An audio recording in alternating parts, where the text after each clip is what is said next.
시청자 여러분 안녕하십니까.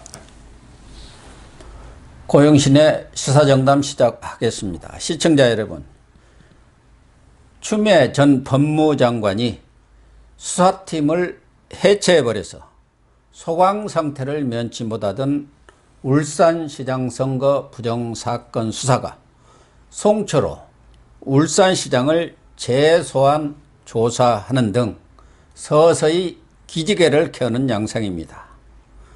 청와대 윗선 수사만 남겨놓은 울산 사건 수사 어떻게 되어가고 있는지 이종근 전 데일리아 편집국장님과 알아보도록 하겠습니다. 이 국장님. 네, 안녕하십니까. 그동안 울산 사건 수사는 추미애 장관이 그 수사팀을 싹 해체해버려가지고 그렇죠. 소강 상태를 면치 못했는데 네. 지난해 말에 네. 송초로 울산시장을 재소환 조사했다는 보도가 지금 한참 지나서 한 달여가 지나서 지금 나오고 있어요. 네, 그렇습니다. 국민일보 단독 기사였습니다. 아, 그렇습니까? 예, 예. 그러니까 어떻게 조사를 했다는 거죠? 일단 지금 그에 앞서서 교수님께 제가 이 코너를 함께 하면서 교수님이 언제나 말씀하셨던 게 기억이 납니다. 도대체 울산시장 이 수사가 어떻게 되고 있느냐, 또 네. 지금 윤석열 검찰총장 뭐 하고 있느냐에 대해서 이렇게 논의가 있는데. 알고 봤더니 굉장히 시계가 지금 빨리 돌아가고 있더라라는 겁니다. 예. 말씀하셨듯이 송초로 시장 이미 한번 소환을 했어요. 작년에 이미 소환을 하고 딱 지금 작년 1월 달에 13명을 기소를 했습니다. 딱 그 다음에 검찰 수사가 어떻게 됐냐면 임종석을 한번 또 소환하고 그 즉시 3월 정도에 소환하고 이 선거가 있으므로 이 선거 끝난 다음에 수사가 진행된다. 선거에 영향을 미쳐도 안 된다. 이런 상황까지가 딱 기억에 남습니다. 근데 그 이후로 진전된 게 없었던 거예요. 근데 중간에 물론 말씀하셨듯이 이 수사팀 전원 뭐 거의 전원 이 물갈이도 하고 하면서 압력을 넣었지만 윤석열 검찰총장이 돌아와서 월성 1호기는 계속 월성 그 원전 수사는 계속 챙기는데 왜 울산은 진전이 없을까? 이게 굉장히 그러니까 의지가 없는 게 아니냐, 뭐 이런 비판까지도 있었습니다. 그런데 국민일보 단독입니다. 송초로 현 시장을 재소환했다는 겁니다. 재소환했다는 것이 무슨 의미를 갖느냐? 일단 계속 수사를 하고 있다는 것이고, 그것만큼 더 중요한 게 울산시장을 그냥 소환만 한 게 아니라 이 이진석 국정상황실장을 불구속 기소하는 것으로 결정을 해서 이 중앙지검이 대검에 이제 보고서를 올렸다. 그러니까 대검에 보고서를 올렸다는 건 즉 중앙지검장이 승인을 했다. 그런 얘기가 라는 것으로 지금 보여지므로 그러니까 이 울산시장을 지금 소환한 건 아마도 이진석 실장에 대한 마지막 이 조사가 아니겠느냐. 그러니까 13명 기소한 다음에 추가 기소의 첫 번째 사례니까요. 그러니까 그런 점을 마지막으로 확인을 한 게 아니냐라고 저는 보여집니다. 그러니까 추미애가 지난해 공공수사 2부에서 울산 사건을 수사하고 있었지 않습니까? 네. 그런데 김태은 당시 공공수사 2부장을 대구지검 형사 1부장으로 전보 조치하는 등 수사팀 6명 중 5명을 교체를 해버리지 않습니까? 그래갖고 수사팀을 사실상 해체한 거예요. 그러나 지금 이제 다시 서울중앙지검 공공수사 2부에서 수사를 그동안 이어받아서 계속해 왔던 것 같아요. 조용하게. 그렇죠. 워낙 추미애가 수사지휘권 발당하고 설치고 그러니까 좀 소문이 나고 소리가 나면은 또 수사지휘권 발동해갖고 못 오게 하든가 어디로 날려버리든가 할까 봐서 그런지. 피의사실 공표 운운하면서 절대 검찰 기자들한테 무엇인가 정보가 안 들어가게 또 차단을 하지 않았습니까? 그런데 지금 송초로를 소환했다는 것은 그러고 나서 이진석 국정상황실장 아닙니까? 네. 그러니까 이진석은 지금 국정상황실장 때가 문제가 아니라 그 2017년 10월경에 당신은 사회 비서관, 사회비서관. 지금은 균형 발전. 그리고 정완석 균형발전 비서관실 수석 행정관, 송초로 이런 사람들이 모여 가지고 산재 모병원 그 예비 타당성 조사 네. 예타 발표를 늦춘다. 발표를 늦추자. 예. 그래가지고 그러니까 이 산재 모병원을 울산에다가 설립하는 것은 당시 김기현 울산 시장의 가장 큰 공약사항 아니었습니까? 그렇습니다. 김기현이는 그 후에 지금 국회의원이 의원이 됐죠. 됐지만 예, 예. 그런데 그 예타가 기재부에서 타당성 조사에서 탈락이 된 거 아닙니까? 그렇죠. 그 탈락 사실을 미리 김 빼지 말고 갖고 있다가 2018년 6월 선거가 있기 한 20일 전에 딱 발표를 해갖고 김기현 시장한테 타격을 준 거 네, 아닙니까? 그렇습니다. 그러니까 이게 선거 개입이죠. 그렇죠. 근데 그동안 이진석 이 국정상황실장 이 부분은 이전에 김태훈 공공수사 2부장이 있던 시절부터 기소를 해야 한다는 의견까지 다 수사를 해가지고 내놓고 갔는데 이성윤이가 지금 뭉개고 있었던 거 아닙니까? 그렇죠. 그러니까 지난 8월이라고 합니다. 작년 8월에 말씀하셨듯이 이진석은 기소 가능하다라는 의견의 보고서를 작성을 하고 또 실제로 기소를 했을 때 공소가 유지될 수 있을 정도의 그런 이 사실 초안을 다 만들어 놓고 이성윤한테 이제 올렸는데 이성윤이 뭐 여러 가지 핑계로 뭉개다가 마지막에는 또 뭐 이진석 하나만 올리면 어떡하겠니? 그 종합적으로 더 판단을 해서 수사를 더 해봐라. 이런 식으로 계속 그것을 김을 빼고 있었다는 거예요. 그래서 이것 역시 이 또 뭉개는 게 아니냐 했는데 저는 또 이성윤이 왜 이걸 받아들였냐라고 생각을 한다면 최근에 채널A부터 시작을 해갖고 사실 이 온 중앙지검의 모든 평검사부터 중간 간부들이 반기를 들잖아요. 집단 항명 사태가 벌어져갖고 이성윤이가 지금 쫓겨나게 된 상황 아닙니까? 완전 왕따 신세 아니에요? 통제권도 잃어버렸다고 그러던데. 그렇죠. 검사가 권위를 잃으면 검사장들이 권위를 잃으면 그다음부터 통제 불가능한 그렇죠. 거죠. 중앙지검이야말로 사실 중앙지검장의 권위가 굉장한 거 아닙니까? 넘버 투면 아닙니까? 예, 바로 검찰총장을 빼면. 갈 수 있거나 법무부의 고위직으로 갈 수 있는 그런 자리이기 때문에 사실 또 잘 보이려고 하죠, 솔직히. 왜냐하면 그 라인이 되고 함께 또 이렇게 갈 수도 있고 하니까요. 그런데 모든 1차장 검사를 아예 사표 던지고 나가버리고 모든 또 차장 검사가 함께 동반 사퇴하자라고 하고 아예 무슨 사건마다 지금 뭉개기에 대해서 이렇게 비판을 하다 보니까 도저히 지금은 이것마저도 안 하면 안 되겠다라는 그 마지막 순간에 온 게 아니냐. 그래서 이걸 어쩔 수 없이 받아들인 게 아니냐. 이런 생각도 또 듭니다. 그러니까 이성윤이가 문재인 경희대 후배고 또 추미애 라인에 어떻게 보면 좌장 역할을 했지 않습니까? 네. 친문 라인. 네. 이른바 애완견이라고 언론에서 지칭하는 그 애완검사.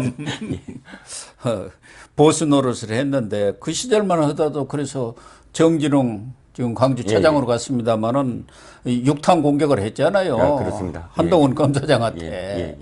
그런데 지금 한동훈 검사장 이 부분도 뭐 100여 쪽이 넘는 무혐의 그런 수사 보고서를 올렸는데 깔고 뭉갰는데 이건 지금 해결이 안 됐죠. 그렇습니다. 그런데 이것도 사실은 최근에 유시민이 계좌를 검찰이 들여다봤다는 거는 그건 잘못됐다라고 사과를 인정하지 않았습니까? 근데 사실은 그게 유시민이가 한동훈 검사장이 그 소환 조사되는 날 바로 아침에도 그랬거든요. 한동훈이가 들여다봤다. 거의 그렇게 추정이 된다. 반부패 강력부장 시절에 그런 식으로 초를 쳤습니다. 그러니까 한동훈을 압박하는 하나의 이 상황인데 유시민이 그런 사실 없다라고 사과를 한 마당에야 당연히 지금 이 수사 검사들의 지금 그 무혐의 이것은 너무 당연한 거 아닙니까?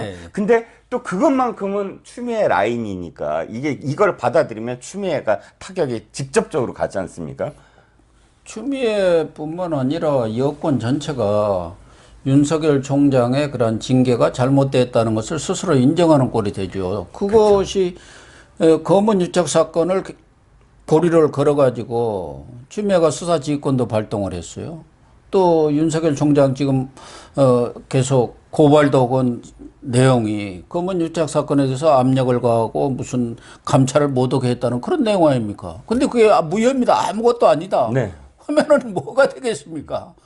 징계위 자체가 원천적으로 우습게 되는 거죠. 그렇죠. 그러니까 이성윤으로서는 그거는 마저는 차마 사인을 못 하는 거죠. 이준석은 한 사람만 타격을 받는 거 아닙니까? 이미 그 당시 같이 그 에타 면제 그 사건에 개입했던 한병도 당시 정무수석 네. 지금 국회의원 됐습니다만 네. 이런 사람들 다 기소했어요. 기소했죠.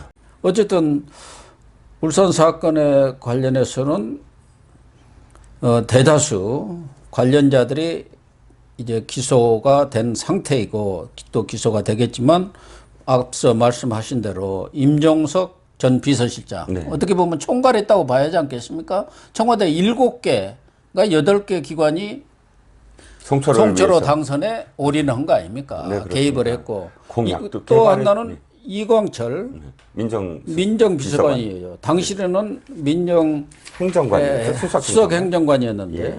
그 하명 의혹 사건이란 말이에요. 네. 그런 그 김기현 관련 첩보를 생산해서 이첩 과정에 개입한 이광철이도 임종석처럼 한번 불러서 조사를 하고 아직까지 기소 여부를 결정하지 못하고 있는데 네. 핵심은 이제 임종석 아니겠습니까? 그러니까 최상위층의 바로 아래. 예, 예. 예. 그럼 임종석이나 이광철은 어떻게 하려나요? 저는 제가 아까 이 모두의 윗선 수사만 남은 거예요. 윗선 마지막 수사, 그러니까 최종 고리로 가기 위한 마지막 그 단계만 남았죠. 등산을 하는데 왜 정상 직전에 깔딱고개라고 있지 그거가 않습니까? 힘듭니다. 거기가 정말 이제 힘듭니다. 그걸 사람 넘어서 이제 거기만 정상으로 넘어서면 가는데 정상에 딱 가는 정상인데 거예요. 바로 그 깔딱고개가 저는 임종석 같거든요. 이 울산 이 혐의에 의해서는 예. 그런데. 저는 지금 아까 처음에 이런 말씀을 드렸죠. 시계가 정말 쪼깍쪼깍 제깍제깍 돌아가고 있다. 어떤 시계냐? 공수처의 출범 시계. 그 다음에 한쪽은 윤석열의 마지막 임기. 그렇죠. 임기. 그 공수처와 윤석열 시계에 거기다가 이제 대선 보궐 시계까지 이 세 개의 시계가 제각각 이 시한폭탄처럼 마지막을 향해서 가고 있는데 저는 검찰의 시계가 빨리 돌아가고 있다는 게 여겨지는 거예요. 예, 첫 번째, 그런 것 같아요. 12월 달에 이 다시 한번 이 송철호를 소환했다는 것과 그 다음에 백운규 있지 않습니까? 전 산자부 장관을 소환 조사했다는 그렇죠. 거예요. 즉 이것도 한수환 사장을 소환하고 그 다음에 백운규를 소환하는 게 원래 이 순서인데 백운규부터 지금 불러 제꼈다는 겁니다. 자, 그러면 저는 이 대통령이 왕처럼 이거 어떻게 돼 해갖고 이 사달이 벌어진 세 가지 사건이 있는데 하나가 그렇죠. 월성이고요. 그게 이제 백운규가 또 깔딱고개였고 제가 보기에는 그 다음에 이번 그 울산 하명, 야 송철호야말로 이번 꼭 내 소원이야라고 얘기해갖고 시작된 이 상황의 깔딱고개가 임종석이거든요. 그 다음에 마지막으로 불법 출금. 김학의도 이 사건 세 가지 특히 김학의 사건 제대로 수사해. 그래서부터 그러니까. 불법이 됐는데 조직의 명운을 걸고 수사하라고 있잖아요. 예. 근데 저는 조직의 명운을 걸고 공수처에 이첩되기 전까지 최선을 다하는 수사가 지금 이루어지고 있는 것 같거든요. 이 세 가지가 지금 윤석열이 공수처 되기 전에 어느 정도까지 해놔야만 공수처가 가져가든 안 가져가든 여론의 어떤 또 등을 업어서 마지막으로 검찰이 할 수 있는 최선의 마지막 단계에 할 수 있는 게 아니냐. 그러니까 윤석열은 지금 움직이고 있었고 뭐 바깥에 알려지지 않은 것뿐이지 충분히 움직이고 있었고 이 흐름을 보면 12월 달에 이 울산시장을 또 부른 걸 보면 이 세 가지의 사건과 관련해서 최선을 다하고 있는 게 아니냐. 라는 조심스럽게 전망을 좀 해봅니다. 뭐 제가 볼 때는 윤석열 총장이 외부적으로는 드러나지는 않았지만 아주 작심을 하고 네. 이런 부분에 대해서는 반드시 그 진실을 밝혀서 명명백백하게 사법 조치가 필요한 부분은 하겠다는 그런 의지의 표현이라고 봐야겠지 않습니까? 그래서 지금 검찰이 칼날을 세우고 있는 것이죠. 말씀드린 대로 4월 재보선이 끝나고 그 다음에 5월 말쯤 되면 후임 검찰총장이 내정되기 때문에 사실상 3월 말까지 밖에 할 수 있는 시간이 어떤 수사라든가 이런 것을 매제 지을 수 있는 길이 없어요. 그렇기 때문에 지금 공수처도 출범하려면은 체제를 갖추려면 3월 말 되어야 하기 때문에 그 이전에 모든 것을 마무리 짓겠다. 이게 윤석열 총장의 복심인 것 같아요. 네. 그런데 지금 임종석이라든가 이광철, 특히 임종석이가 깔딱고개라고 말씀하셨는데 여가 이제 관건이 안 되겠습니까? 여기는 송병기 경제부시장의 그렇죠. 송병기 수첩에 그게 다 지금 나와 있는 거 아닙니까? 네, 그렇습니다. 송병기 메모 속에 네, 네. VIP 요청으로 이렇게 임종석 실장이 송철호, 당신은 울산시장이 아니니까 네네. 송철호를 불러서 이 VIP의 명의다 해가지고 출마를 권유했다. 그런 메모가 나와 있는 것이고, 그래서 당시 경쟁 상대였던 임동호 더불어민주당 전 최고위원, 네. 이 사람은 경선 포기로 이렇게 정리를 해서 송 장관으로 정리가 됐다. 이렇게 써놨단 말이에요. 그렇죠. 임종석은 사실 여기 왜 또 등장을 하냐면 말씀하셨듯이 임동화라는 인물이 있습니다. 그러니까 청와대가 크게 두 가지를 한 거죠. 송철호를 당선시키기 위해서 하나는 공약 개발. 예. 그 공약을 개발해주고 공약을 어떻게든 이렇게 송철호한테 넘겨주는 그런 역할을 한 게 하나의 축이라면 울산시장 선거와 관련해서 나올 사람들을 막고 회유를 하고 하는 그런 작업. 그러니까 임동호가 대표적인 케이스인데 임동호를 다른 어떤 공공기관이라든지 이런 데 대표 자리를 주는 어떤 작업을 이 두 가지를 병행했는데 사실 임동호가 임종석과 대표적인 라인이었다는 거잖아요. 왜 당시에 그 운동권 내에서 학생 운동권 내에서 임종석과 함께 했던 어떤 그런 라인들이라서 뭐 임종석이 어떤 역할을 했다라는 게 곳곳에서 지금 드러나고 있으므로 언급이 되는 건데 임종석이 그것만 했겠습니까? 어쨌든 비서실장이니까 이 온갖 이 지금 그 작업들에 대해서 다 알고 있을 수밖에 없는 위치 그렇죠. 아닙니까? 예. 모른다면 직무유기죠. 자기 비서실을 모르고 비서실 산하의 비서관들이 그렇게 움직였다? 그러면 직무유기 아닙니까? 그러니까 임종석은 한 번의 소환이 아니라 제대로 깔딱고개가 넘겨야 될 그런 상황이라는 거죠.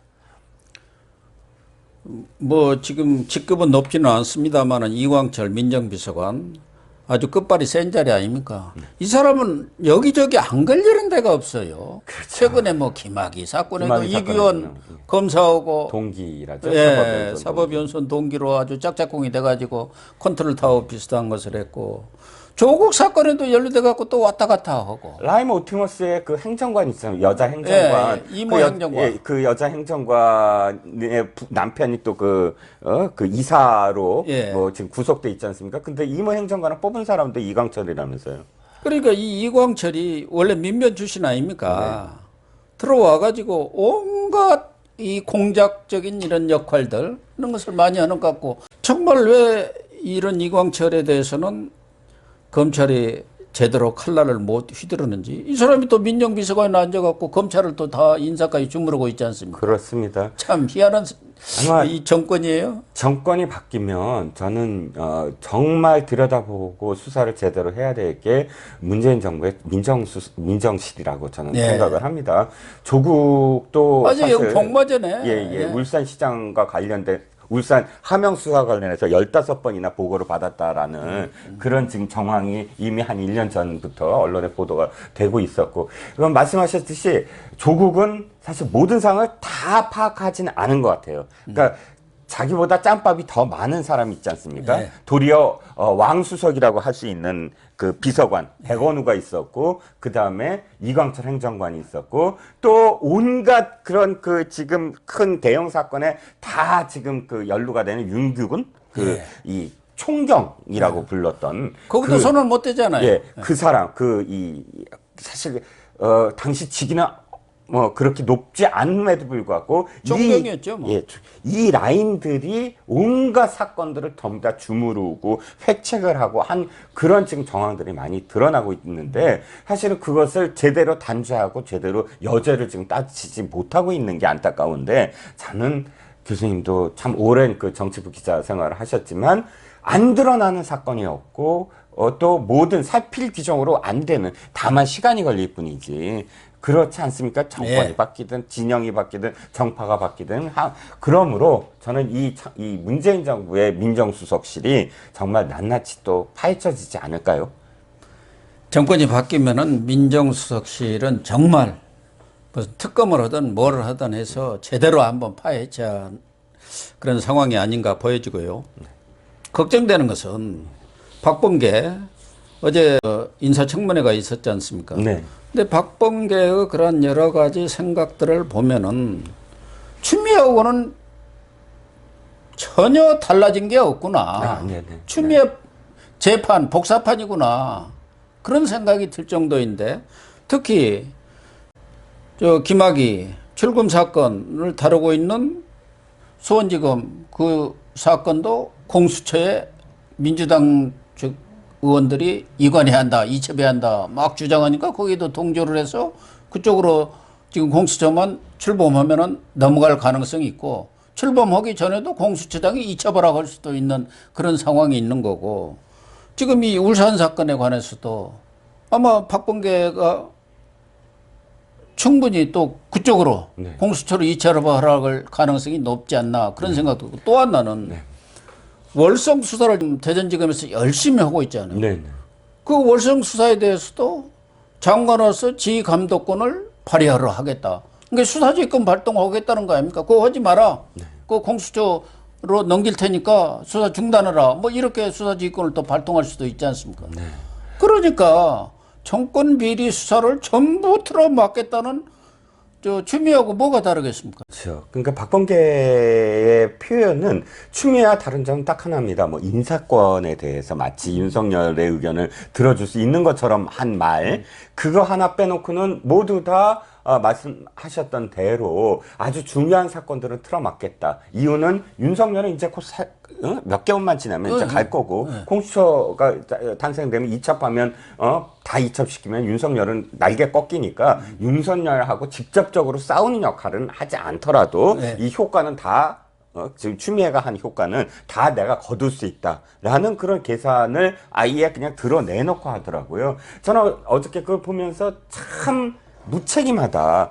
법무부 장관은요, 법무부 장관은 검찰을 총괄 지휘하는 자리입니다. 자기 입으로도 얘기했듯이. 그러면 검찰들이 자기가 이제 앞으로 자기가 그 총괄 지휘할 검사들이 그렇게 지금 열심히 수사를 하고 있으면 최소한 아무리 지금 공수처법 안에 어떤 사건들을 어떻게 이첩한다라고 되어 있더라도 정말 정도를 걸어야 될 사람이면 또 그 수장이 될 사람이면 그것은 앞으로 공수처가 출범이 된 이후에 논의할 수 있다. 왜냐하면 공수처가 한 다음에 어떤 수사를 어떻게 할지 나는 아직 공수처장이 아니므로 내가 그거를 말할 수 없는 입장 아니냐.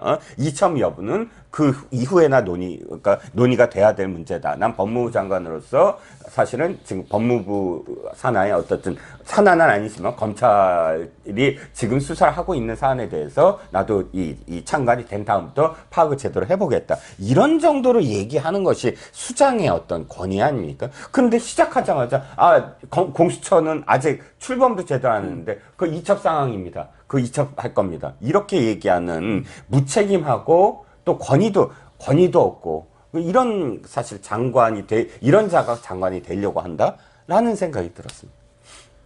그러니까 또 구관이 명관이라는 말이 나올 가능성이 높다니까요. 조국, 추미애, 할수록 박범계도 보면은 권위라든가 또 진중함 이런 게 전혀 없어요.